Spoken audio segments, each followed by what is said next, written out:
Now tuning in to Earbud Media. Audio for everyone.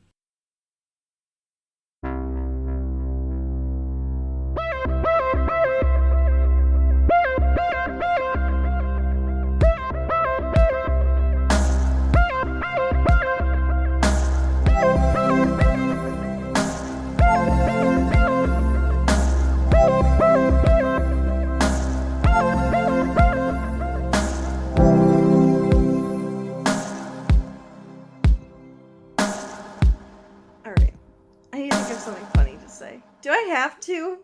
Can we just phone it in this time, actually? That's my April Fool's joke, is that I don't have anything funny to say. It's actually, that's it. That's the podcast. Thank you for coming. We don't have any bits, and we don't want to think of them, so... That's goodbye. The harmless April Fool's joke that I have to bring into the space today. Yeah, I appreciate that. Is that our April Fool's joke is that. You're welcome. Yeah, you're welcome. Yep. Is that every 30 seconds or so, we're just gonna scream. No, that would be mean. And also, I can't count that much. As we've learned. So, that would be more of a crime to myself. As honestly. We learned like 2 weeks ago when you tried to count up to 20, and it took like oh my god 4 minutes. Y'all don't know, but I cut out a lot of the silence because it was unlistenable. But it was a long time. Listen, there's a reason why I find that vampire puppet from Sesame Street so attractive. One, I can't believe we're going back to this. Two, because he can count, okay? And that is that there are 2 levels of aspiration there. Right. 1, immortality. 2, being able to count, okay? This is what peak performance looks like. That is the ideal human to me. The ideal mate is someone my God. who can count and who can live forever. I thought we were over the hump of you just endlessly talking about the fictional vampires that you're horny for. No. Especially from children's media. Specifically. Listen, okay. The literal count. No, fuck you. If people can be horny on Maine and draw the Lion King characters into fit outfit, if they can redraw them and post that shit on Maine, yeah, I am allowed to talk about the aspirational man that formed my youth, which is Count from Sesame Street. They wrote articles about that. However, in quarantine, and we have regressed significantly, as you can certainly understand. One of the things that fucked me up the most was that, as soon as that stuff came out about the Lion King drawings, people were like, some of you don't understand what the NSFW filter is, and other people were like, folks aren't using it anymore because none of you are going to work anymore. So that's why people are being horny on Maine. I was like, oh no. Oh no. We've just opened the floodgates. Yeah, it's about to get real nasty here. Oh God. Which is terrifying. Anyways, welcome to Into the Twilight, where it's always nasty on Maine. Come on. Can we? I mean... No, you're not. Is it not? No, you're right. You're right. You're right. That's true. Please, hey, can someone cut that and save that for me? I'm going to use that for later. I need to save that in case... just save it for court reasons, probably. Cody, how you doing? I'm doing pretty okay, Yeah. No, living life. A fun thing that happened over the past, I think it was yesterday, I came into the possession of 18 mangoes. Oh. Sorry, is this a math equation? Yeah, right. I am literally in the textbook. I'm like the ridiculous scenario that would never happen. It's me. I'm that. That's me. Everyone, open up to page 64. Today's written equation is Cody has 0 mangoes. Yeah. Cody's roommate then gives them 18 mangoes. You're saying this is a joke, but that's exactly what happened. My roommate came home the other night. I was like, the first thing she said, I was on a Zoom call and I muted myself because she's like, this is important. And first thing she said was, we have 18 mangoes now, if you want them. It was $4, so we just have a cart of mangoes. Have at it. And now I've been eating a lot of mangoes recently, is the thing. Sure. That's my new life, island time. That's what I've been doing lately. It's just eating mangoes. Yeah. Listen, mangoes are great. I've just never, no, I agree. I've never had just so many mangoes at my disposal. Right, yeah. What the fuck? First of all, I guess I didn't realize that mangoes were native to Chicago. Where you were able to get them for such a cheap price. Yeah, it was from this place like in the burbs where it was like a very cheap like produce kind of spot where they just have like a fuck ton of shit and it's all like a couple bucks. Sure. It's a thing, I guess. But lo and behold, we have a cart full of mangoes. Great. That's great. Yeah. Well, How are you, dude? What's good? What's poppin'? Well, if we can go back to problem 5 on our page class, Allie has none mangoes. Yes. Would you like some? I can just chuck it. No, it's okay. No. Put a stamp on it, see how far it goes. No, it's okay. I am okay. I'm kind of like dual wielding both my inhalers at the moment, just trying to kick my bronchitis right now. Right. I'd had like a momentary lapse between last week and this week where I was like, hey, things are like not okay. Yeah. And then I called my doctor and she was like, oh, the doctor that you spoke to last week had told you that you were supposed to like stop taking one of your inhalers, and that's wrong. So go back to taking both your inhalers. And now I can breathe again, which is like, whoa. So I'm just like pumping my lungs full of this good air, which is great stuff. Just real purified shit, baby. real purified wet air. Which is great. I did drive to the pharmacy today. One, because I needed to get my antidepressants, but also just to like feel alive. So that was great. Lots of good stuff. I am playing a lot of Animal Crossing, so that is the highlight of my week. However, folks, if you are playing Animal Crossing, you will also understand that because it is now April, Bunny Day has started, which means that my true and only nemesis, the Easter Bunny, has arrived on my island, and that bad boy. He is a nightmare. And this will become more relevant content to our podcast once Cody actually gets a Switch. Soon. It's en route. It's on the way. It is. I will say, I do like the idea of you, like, with 2 inhalers, just kind of like, you know how, like, in Westerns, they got, like, they're spinning their pistols, like, on their fingers and stuff? Like, yep. Cool, like, just you with your inhalers, like, what the fuck's up, y'all? It is. It's a big mood, especially because of the fact that, like, right now, as my bronchitis is subsiding, but, like, allergy season is, like, really picking up, I'm really not doing much, just, like, working from home, vibing, cleaning the house, playing Animal Crossing, and yet my lungs are just like, nah, dude. we're just It's actually too much for me. Yep. You're exerting a lot of energy right now, and I don't appreciate it. But, like, actually, though, and I keep thinking, like, oh, am I just, like, having a constant panic attack? Or are my lungs just collapsing? And I'm like, let me just see. But it's all good here. Just really thankful for my cats. And really thankful that Nailed It has a new season out. Ooh, fantastic. So if you all need something that is not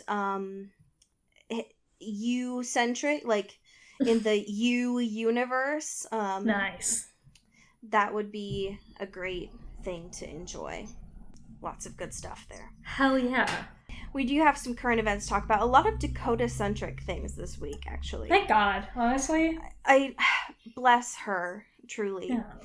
The first one is something that you added to our Twitter. I think it was like a week ago.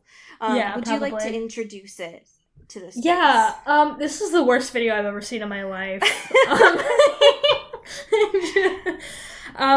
We've talked recently about how Dakota Johnson's been kind of like having a little moment lately. Like, she's having a lot of fun, but she's just being weird.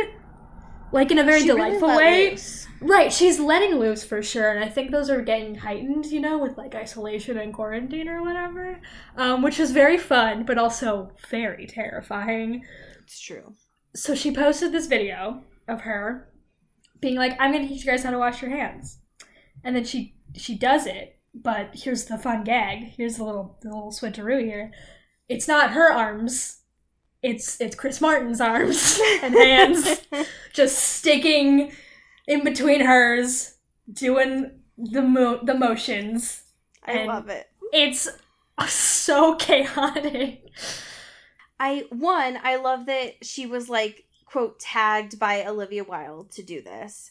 Right, real recognizes real, for sure. I originally, because one, you shared this on our Twitter, but also I saw it on Olivia Wilde's Instagram as well. And the first time that I saw it, I don't know how I saw it. I think I had my phone propped up somewhere.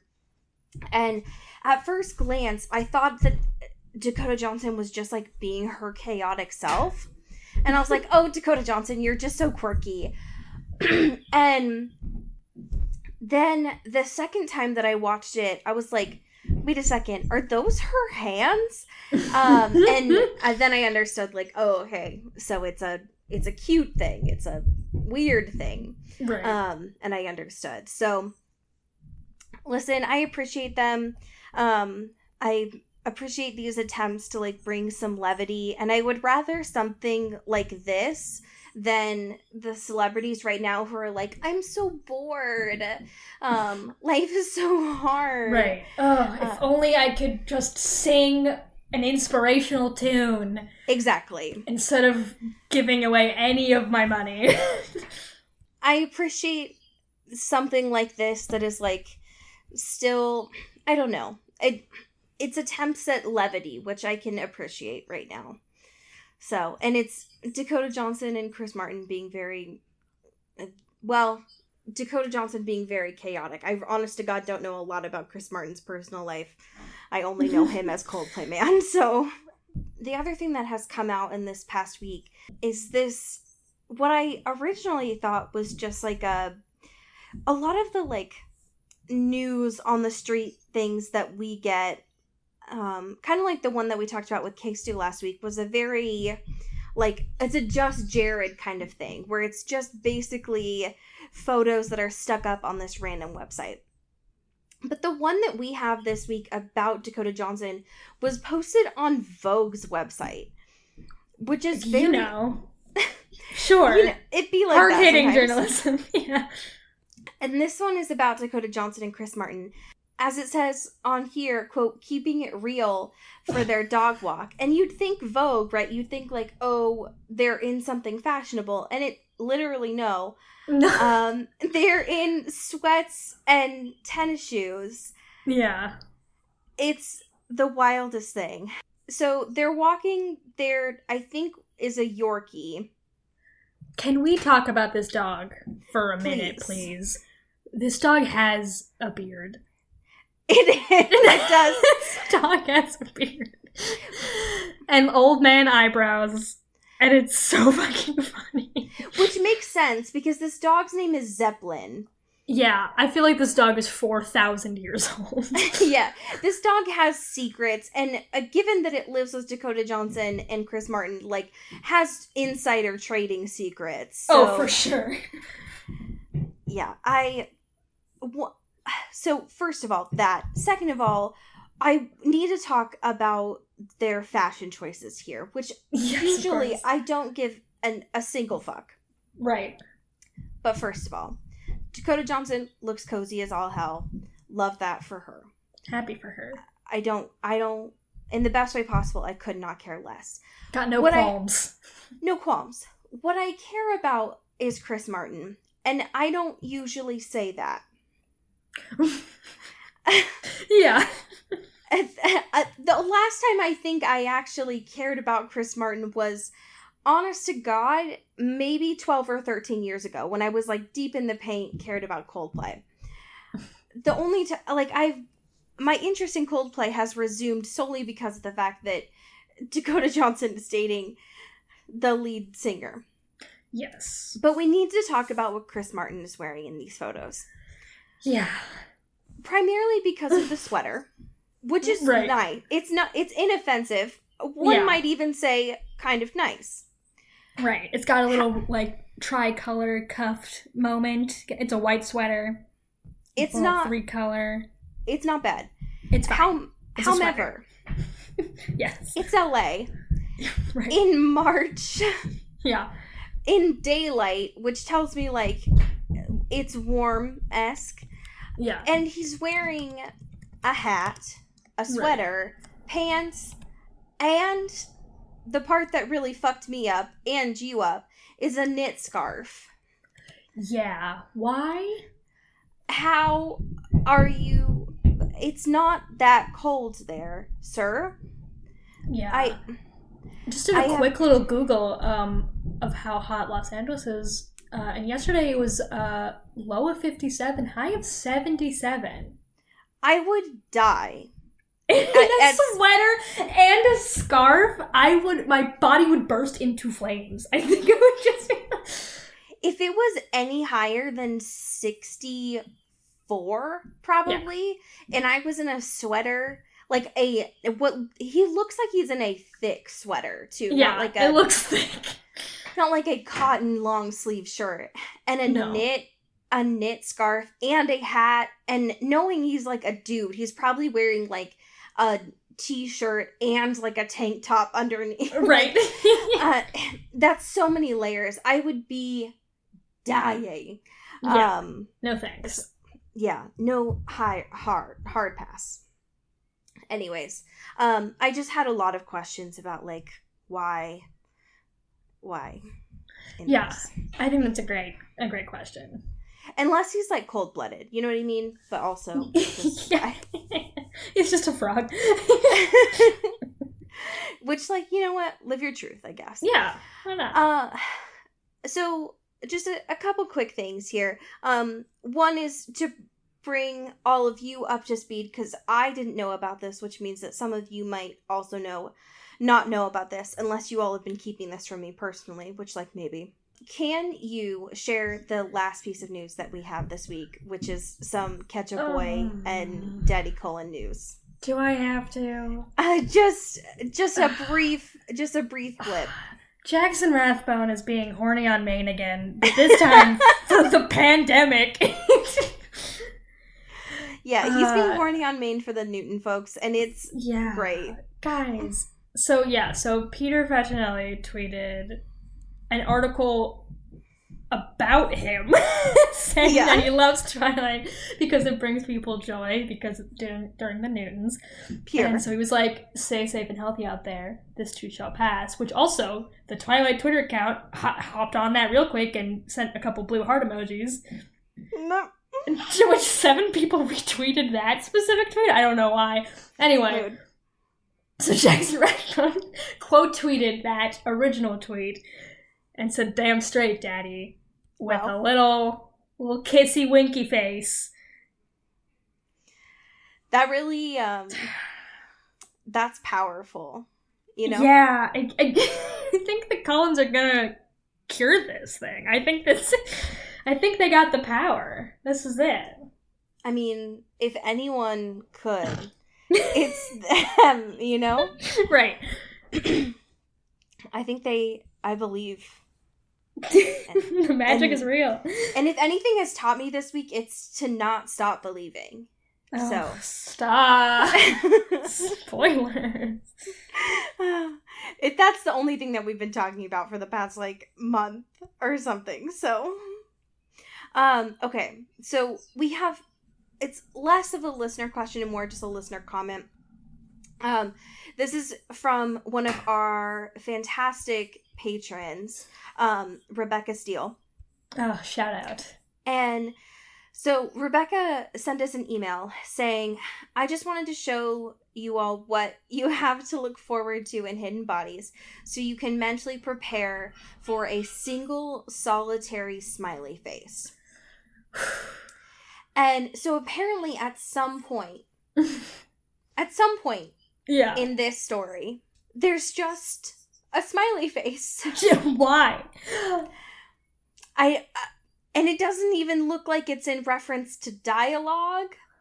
It's just, it looks so absent from everything else. Yeah, it's on its own line. It looks like it is this.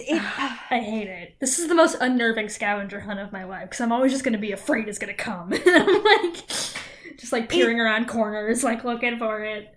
It is the most out of context. This is the scariest thing that's ever existed. Scarier than the Animal Crossing bunny? That is what the Animal Crossing bunny looks like. Oh my god. And the more that I look at this single solitary smiley face, the more that the dots look different sizes. Like, the eyes look like different sizes, and I have to scroll away because it's the scariest thing I've ever seen. Okay, so, last week, my boyfriend, Chris, did a beautiful job. Tried his absolute best, helping us recap some of the experiences of Joseph trying to get to LA and plot his murder for singular Amy Adam. Right. Who's, and, trying to go for improv dreams, chasing her improv dreams. Listen, she just wants to make it to Hollyweird. Like the best of them, you know? Yeah. Just wants to do her best. And she wants to watch UCB shows for like a year before she has the courage to actually just go to a class. Oh my god.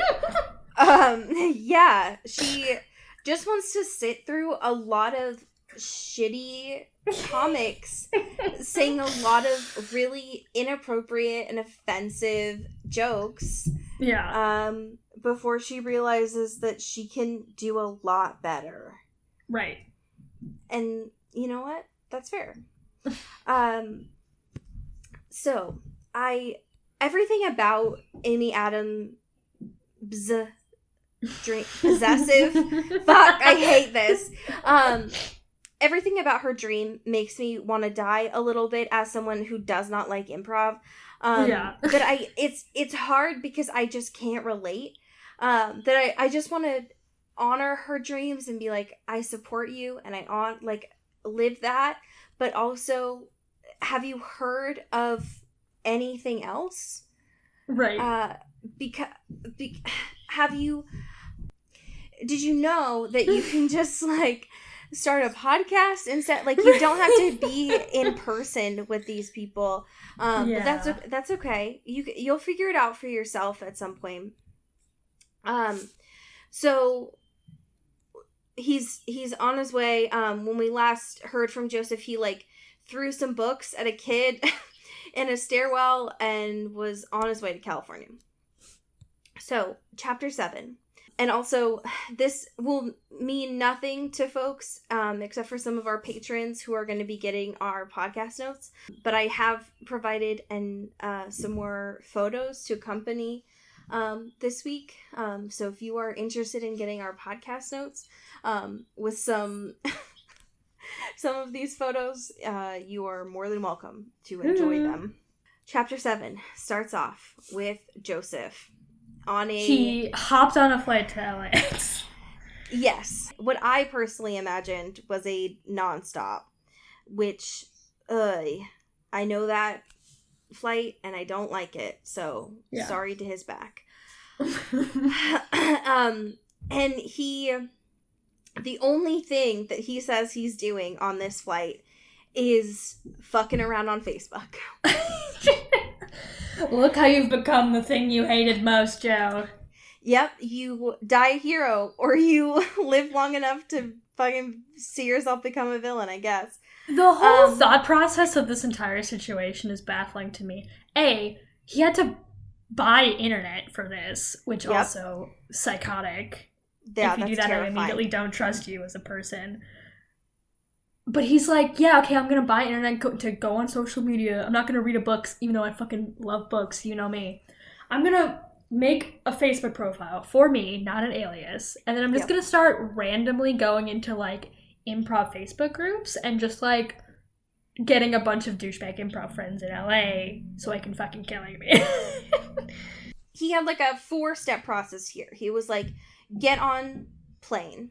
Yes. Scope out the ladies. Right. See the hot babes, you know. Step 3, order a Sprite Zero and vodka. Step 4, buy internet for a 5-hour flight. Right. Because I am broke, but somehow have enough money to buy a nonstop flight and also internet Wi-Fi and also alcoholic drinks on this flight. Interesting. Very interesting. Because it seems like you just lost a lot of substantial income because all of your good, expensive books were stolen. And now you're on a expensive plane ride. And are able to, like, move cross-country. Interesting, Joseph. What's happening? What's going on? Step 5. Yes. Stay on Facebook for 5 hours. In what is supposed to be, like, 2017, 2018. Right. Whatever. Yeah.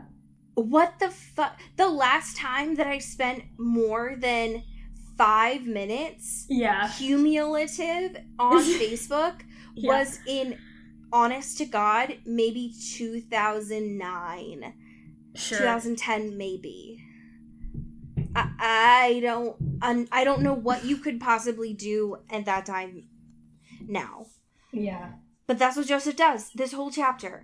Yeah, he's just like, scrolling. Like, he says that his journey on Facebook during this time was inspired, folks, by Toretto and O'Connor from Fast and the Furious. Sorry.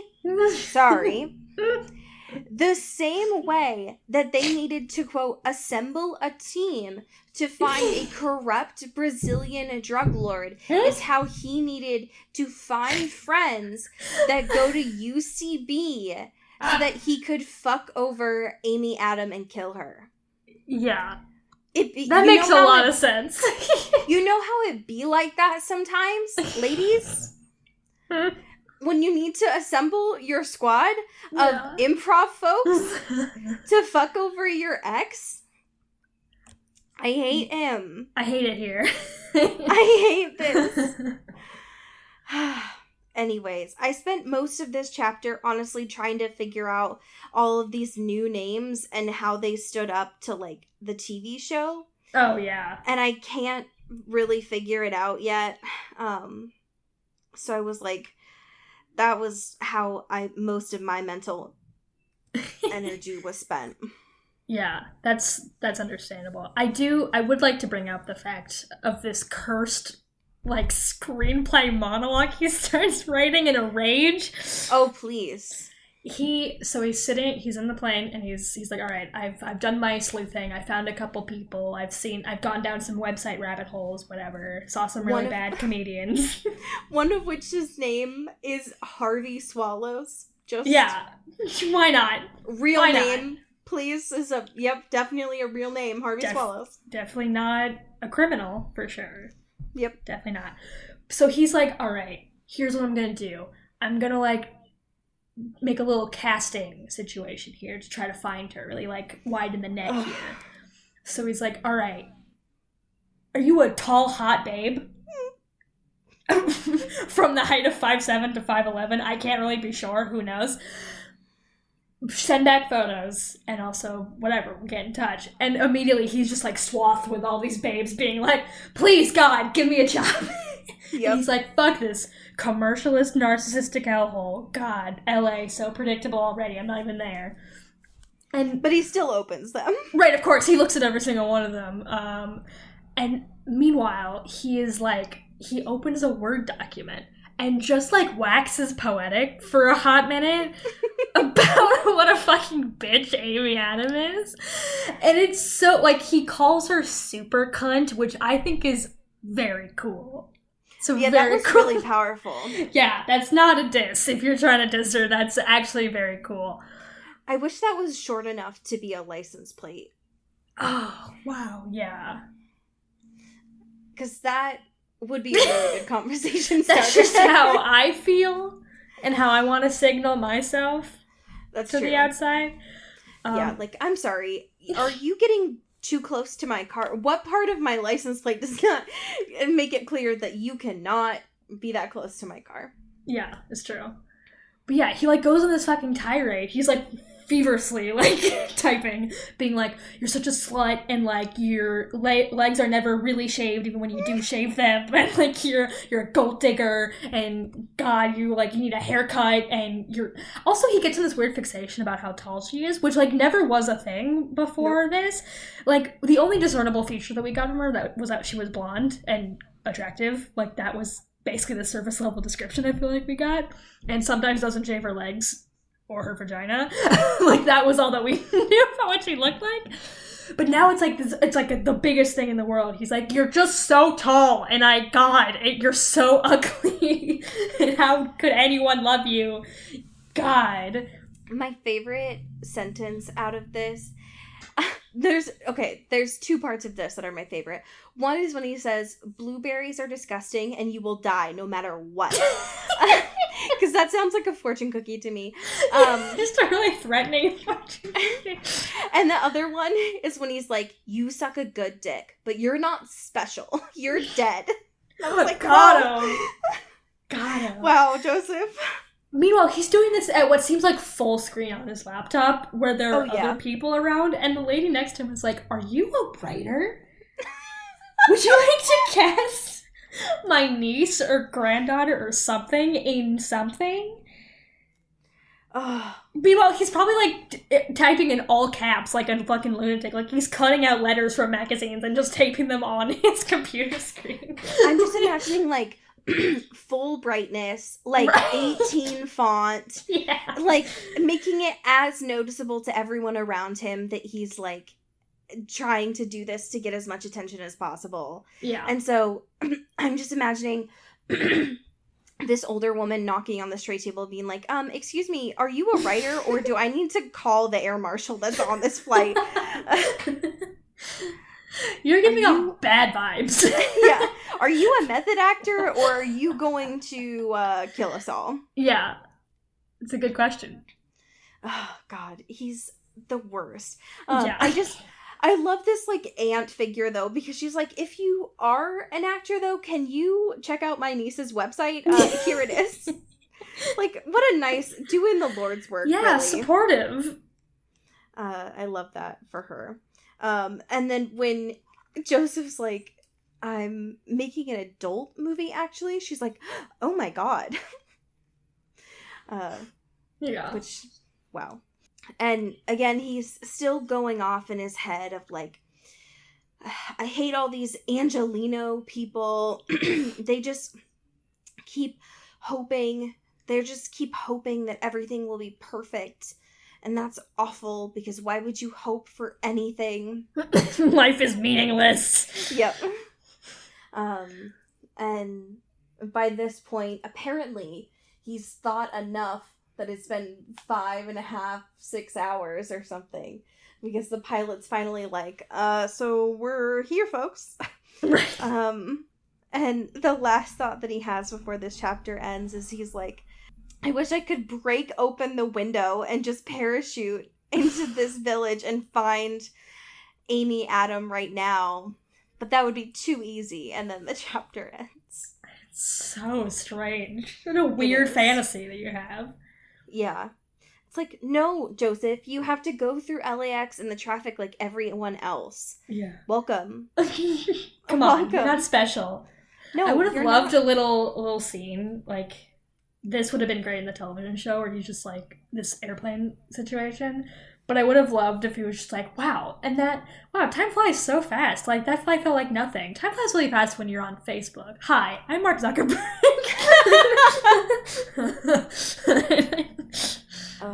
What I would have given. So, chapter 8. If y'all remember from the show, when Joseph gets into LAX in the TV show, he's, like, accosted by all of the people in baggage claim because Henderson is there. Yeah. Which made sense. And would have made sense in this because they've talked about Henderson. Yeah, it's not a weird poll. The book. No, it's not. It makes sense. However, the book decides to take an interesting direction. Yeah. With the celebrity they've selected. Fun little name drop. It is a fun little name drop. And what is that name drop they decide to do, Cody? It's Hollywood's favorite, Sean Penn. It is Hollywood's favorite, Sean Penn. Why?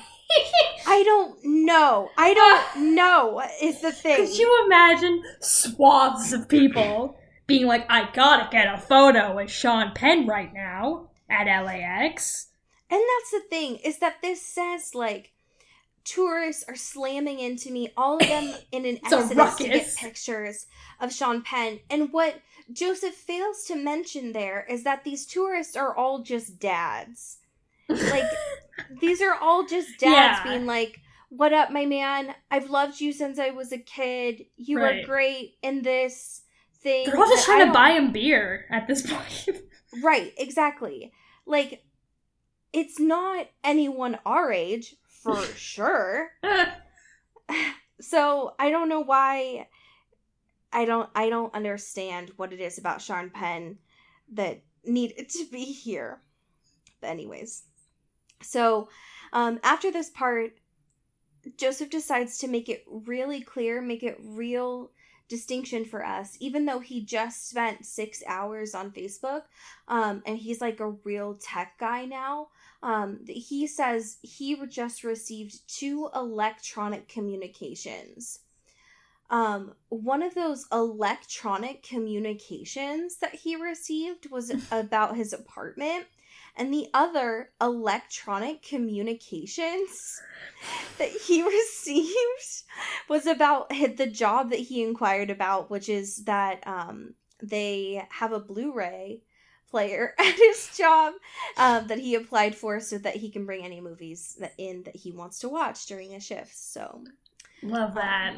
But he got really pissy about that because he was like, actually, you aren't supposed to watch movies in a bookstore. Sorry, do you want to disrespect the books? Exactly. How dare you? The books are trying to sleep, actually. They don't... You have to tuck them in, and you can't disturb them. If you play sounds too loud, the words will get jostled, and then you have to put them back on the right pages. So then you ruined a book. It's useless. There's nothing. Yeah, you can't scare books like that. That's really rude. Yeah. So apparently it takes forever. Traffic, apparently, even though Joseph lives in New York, he didn't realize that traffic was bad, which welcome Joseph to the world. And when he finally gets to his apartment, it apparently looks like the building in Karate Kid, which, Cody, if you forgot what that building looks like, I have provided it for you in our notes in Chapter 8. It is, yeah, that is what that looks like. Yep. Yep. And if you forgot what Sean Penn looks like, I provided just his eyes for you. Yeah, I really did the work on this one. I really appreciate it. So, this is where things started to get really fucked up. Because I was like, oh yeah, like, even though things have been, like, a little bit weird so far, like, at least we've finally gotten to this apartment, like, we're gonna see Delilah, my wife. Yeah, exactly. Like, things are gonna start to get normal at this point. And then they don't. Yeah. Take a couple turns. Yeah, and that's the part that, like, really fucked me up a little bit, because instead of Delilah being, I don't know that she was necessarily, like, the landlord. I think she was.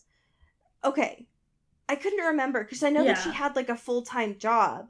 So, instead of that being Delilah, in the book, it's some weirdo named Harvey. Yeah. Who, like, who are you? Whose man is this? Yeah. Who is this guy? man?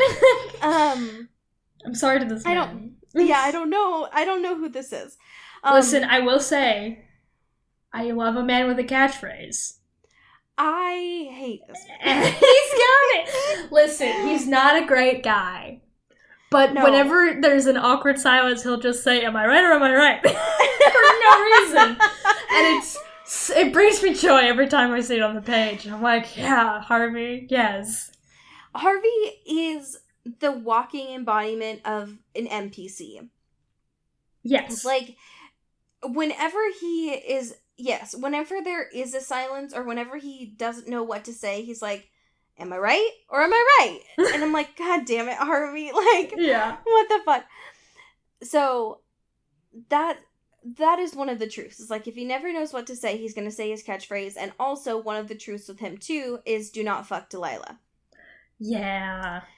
And so bit it's of like, an aggressive first day interaction. Yes. So it's like, okay, well, Delilah does exist in this world, but not in the way that we know. Joseph gets his apartment, and it smells awful and is full of pink furniture because someone named Brit had just moved out. I want to know everything about Brit. Brit is the She's story fascinating. that we should have been reading about. Oh, God. The idea that, like, she left her parents and got a nose job and then got into drugs and rented this apartment and filled it only with pink furniture. She really made, like, a Barbie dream house, like, inside this shitty motel apartment. And I commend her for that. I think that's admirable. I think she's really living the LA dream. Yeah. And it's frustrating that we don't get to hear about her story. Right. Little rude. I'll say that. It is. But one day, hopefully someone will tell us the true story. The legend of Brit. We only get to hear about Brit from Delilah, who comes in because she's just trying to get a blender. She's like, "Fuck you all. I don't want to talk to any of you all. I just need this blender. But I will tell you some of Brit's story through me." We do find out that in this, like in the book, Delilah's name is not actually Delilah. It's Melanie Crane, which sounds like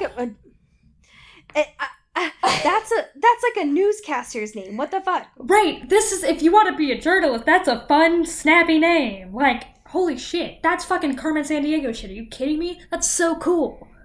Yeah, that's like that's a badass name who, like, yeah. I feel hoodwinked. I know. And we're also getting like just a much richer backstory already with Delilah than we ever got from the show. Like, she was like, yeah, I had an old name and I like fell in love with a married guy at the New York Times and I blew it and I'm back here just undercover being a ghostwriter and being a journalist or whatever. And I'm like, you're so cool. I want to know everything about you. This is a way more interesting story to me than her having this like fuckboy cop. Right. And I mean, I still think that it's interesting that she like has a sister and stuff, but this is a way more interesting backstory to me. That was that like she was pursuing journalism. I like this story way more. Yeah. So Joseph, of course, is like, wow, a competent woman, but she has a backstory and really like shitty dudes. I'm not going to pursue her yet. I'm just going to jack off to her on this pink futon that I have now and not do anything about it. But before he can do that, bum, bum, bum. We have to talk about Delilah's tattoo. It's so fucking... It's her one flaw. It's her one flaw. I don't know that I would say it's a flaw. Allie. Listen, You're gonna look me in the eye, even though we're not looking at each other. You're gonna look at me in my soul right now. You're gonna tell me you would get a tattoo for Journey's Don't Stop Believing out of all the places, which we've discussed before at length. Yeah. Your inner thigh. All I'm saying is... I don't like where this is going. maybe, before she had time to reinvent herself, Delilah, like most of us, may have heard that song right more than once in Glee and got a little bit tipsy. Right. And may have wandered to a tattoo shop. Right. Mm-hmm. And listen, things happen. You know what I mean? This is when I find out that you do in fact have a Don't Stop Believing tattoo that you drunkenly got in your youth after seeing it on Glee. I don't, but honest to God, after this quarantine, if it ever ends, like, don't push me. Yeah. Don't push me. Listen, I'm gonna have one too many glasses of juice and you can't stop me. You can't tell me to do anything. Listen, all I'm saying is Lizzo knew what she was saying about juice, okay? Yeah, I know. Okay? Okay? It makes you do wild things, like get Journey tattoos on your inner thigh. That's the worst part. The inner thigh is a bad, objectively bad place to put that. That would just hurt so bad. Right, but like also just like text, like that's got a lot of, sexual implications, surely, because it's just like, ooh, who gets to read this little thing? Ooh. Yeah, and it's like, surely not me. Right, yeah. Right, yeah, I gotta fucking crack your goddamn neck to get around and look at it. Yeah, sounds like a nightmare. Just the woman who's giving me a bikini wax, I guess. Like, oh, like you're just inviting more, like so many awkward interactions for the rest of your life. That's a nightmare. And imagine having to explain that every time you're like, I don't know, go see your fucking gynecologist. Like you have to be like, yeah, yeah. You ever heard Delilah, Journey? Where'd you get this for? Oh no. That's great. That's great. But yeah, so honest to God, if you had asked me when we were watching the season 2, like which character it was, I would not have said Delilah. Oh yeah, gun to my head, no fucking way I would have said Delilah. And that really throws me for a loop. Yeah. So wow. That really messes me up a little bit. So we learn about that. Joseph jerks off on Brit-Brit's R.A.P. Brit-Brit's pink futon.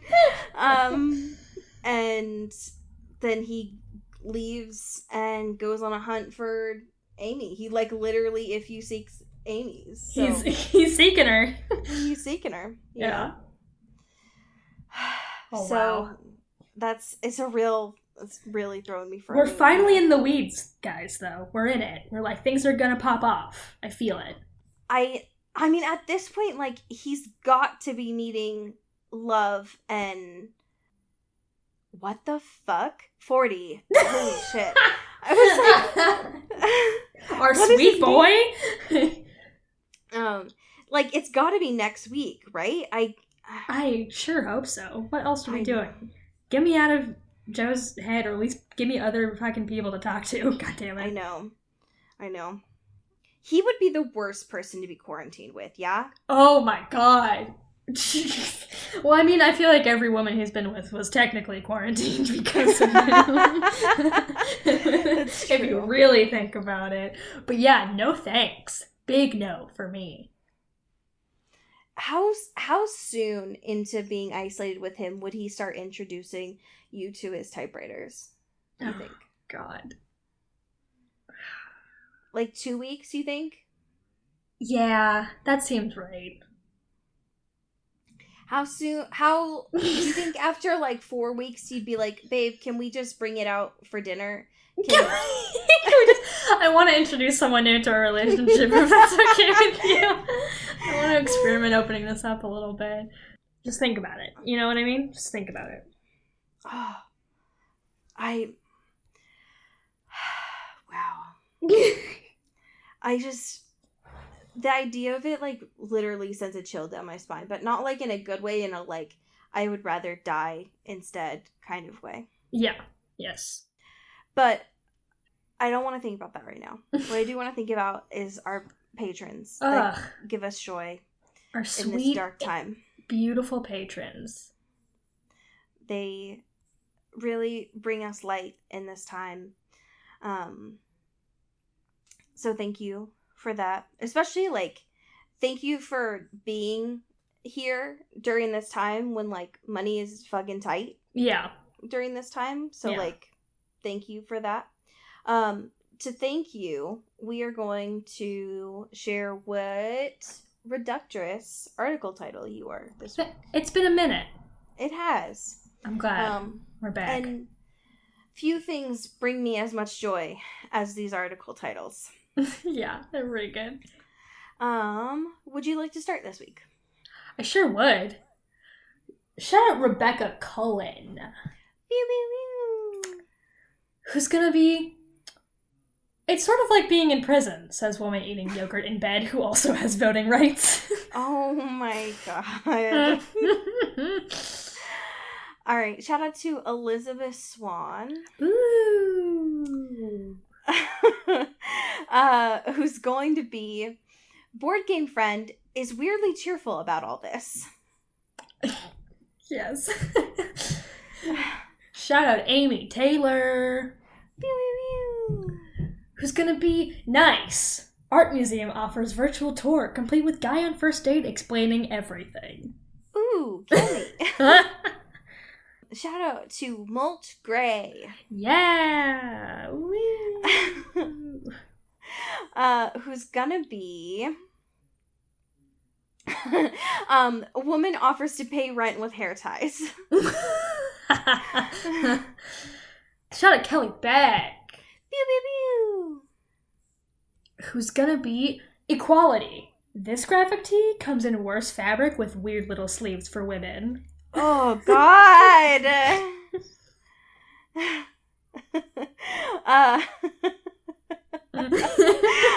Okay. Shout out to Taylor Brown, Town, Lautner Pay respects to our troop. for two things. One, Ooh. for giving me pears this week in Animal Crossing. Thank Honestly, you for being our intern. What a treasure. Taylor does nothing but give. Truly. Our podcast would be in shambles without Taylor. I literally went to Taylor's Island, which is named Forks, by the way. Oh, fantastic. I went into Taylor's Island. I walked in 2 steps. She gave me pears. I was like, dope, thanks. And then I literally left. I felt like such an asshole. I had nothing to give. Oh my god. Never meet your heroes. The limelight's getting to our heads. We're too famous. We can't be bothered. I felt like such an asshole. I was like, you are so pure, and I have nothing to give you. I will say also shout out to one of our listeners who has an island called Isle Esme. So oh my god. Shout out. Okay, so Taylor, here's yours for this week. Who knew jigsaw puzzles were so fun? This wild-eyed roommate moving dried beans around table.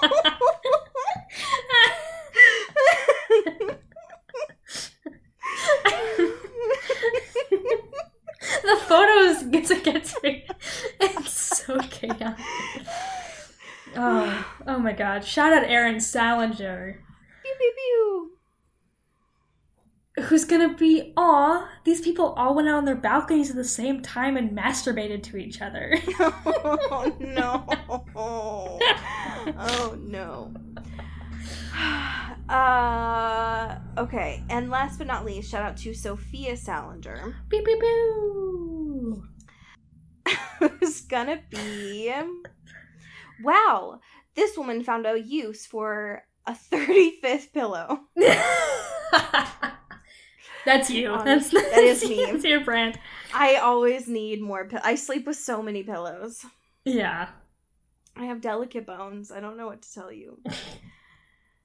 Okay. All right. I have a fan fiction for you this week. Thank God. It is in honor of the holiday that we are currently celebrating today. So this will be late for y'all folks in the time you're listening to this. But this is titled April Fool's Day. And it is by the author Kissy Fishy. And sorry. And it was published on March 29th of 2010. So this is officially over 10 years old. The summary for this is Bella pranks the vampires in honor of my most favorite holiday of the year. So, I'm going to read a little bit of this for you.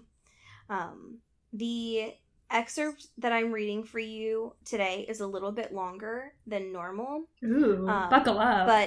But yes, buckle up. But I think it's worth it. Edward and the rest of the Cullens came slouching into the lunchroom, confused. The lights were all off. Alice still had her finger in her ear. I can't understand how cotton balls wound up in our ears, she exclaimed. I should have seen it coming. Jasper froze and sniffed the air. Something's not right. Rosalie hissed. I smell garlic, she growled. Emmett and Edward blanched. No, they said together.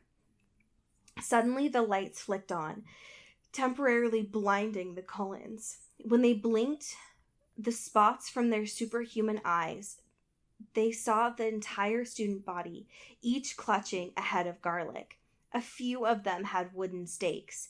Someone laughed demonically. Be gone, you fiends, they cried. All the students pelted the vampires with their garlic, whooping as they did so. Freaks, they screamed. Kill the vamps.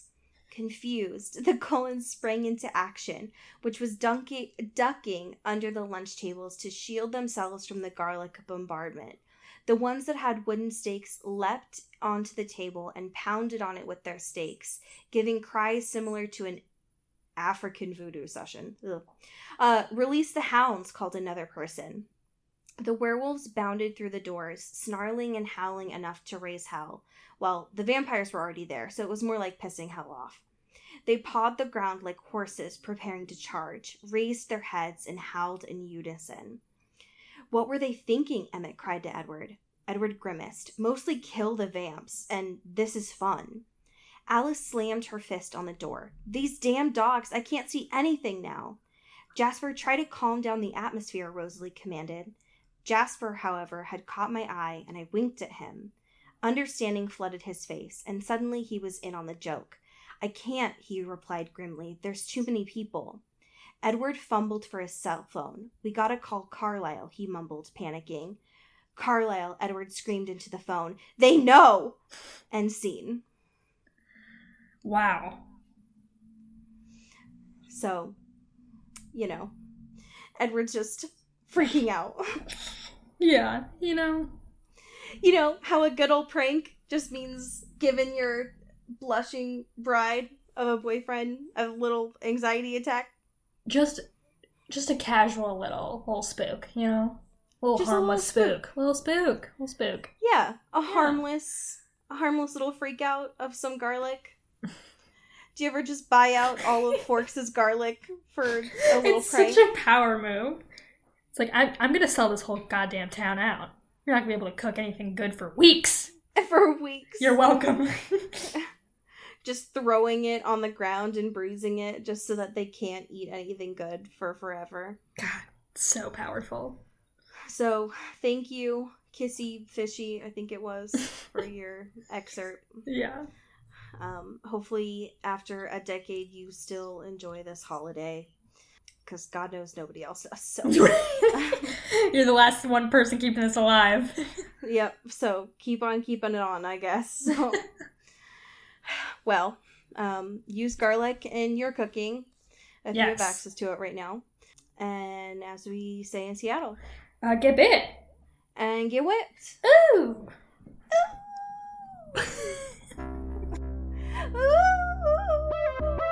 This is an Earbud Media production. You can find us on Twitter at Earbud Media and listen to the rest of our shows. You can find this show on Twitter at Into the Twilight, as well as IntoTheTwilight.show. You can send us an email at IntoTheTwilightShow@gmail.com. You can also become a sponsor of the show or buy some merch at IntoTheTwilight.BigCartel.com. Our art is done by Maddie Padilla, who you can find at YourGhostHost44 on Instagram, and our music is done by Eli Krause, you can find at Eli Sauerkraus and KrausFilms.com. The intro and outro is by KB Smith, you can find at KB__Smith on Twitter. You can find Allie on Twitter at Into Wild Places, and you can find me at Dyke Discourse. You've been listening to Earbud Media Production. Earbud Media. Audio for everyone.